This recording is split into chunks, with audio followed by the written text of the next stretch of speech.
খাইতেছি একটা পিকনিক জোরদার, ঠিক আছে। ওই পিকনিকে সামিল আছে আঙ্গর অ্যাডভোকেট মামা। তো এখনো দেখাই নাই মামার রিয়াকশন যেতেছে, ওটা বড় কথা না, কিন্তু আমরা এখন দেখামু।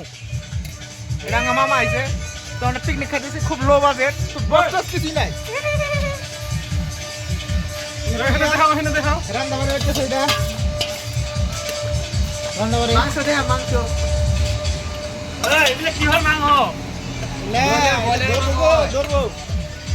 তো বাজেটটা খুবই লো বাজেট, তো আমরা তাও খাইতেছি আর কি, বাজেট নাই গিয়া।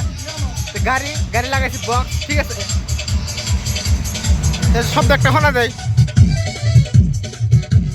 খুবই ফেয়ার ফেয়ার একটা সাউন্ড, তাও আমরা লাগাই দিছি কারণ লো বাজেট, কোনো ব্যাপার না। তো এক ভক্ত আঙ্গে এখানে সামিল আছে, তো ভক্ত ডাঙ্গের হুই আছে,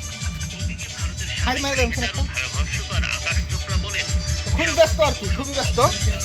তো খুবই ব্যস্ত, আমরা খুবই ব্যস্ত রান্নাবাড়ির মধ্যে। দেখেন এটা ছোট ভাই, হাই দেখ পুরা কিলো বাইস কাটাইতে। হ্যাঁ দেখ না, কিন্তু মুহে মুহে গান করে আমরা নাচবো, কোনো টেনশন নাই, যেহেতু লো বাজেট ফর এক্সাম্পল, ঠিক আছে। বাই, তো ব্লগটা এখানে শেষ করলাম, আরও আছে, খাওয়ার পরে আমরা দিব আর কি।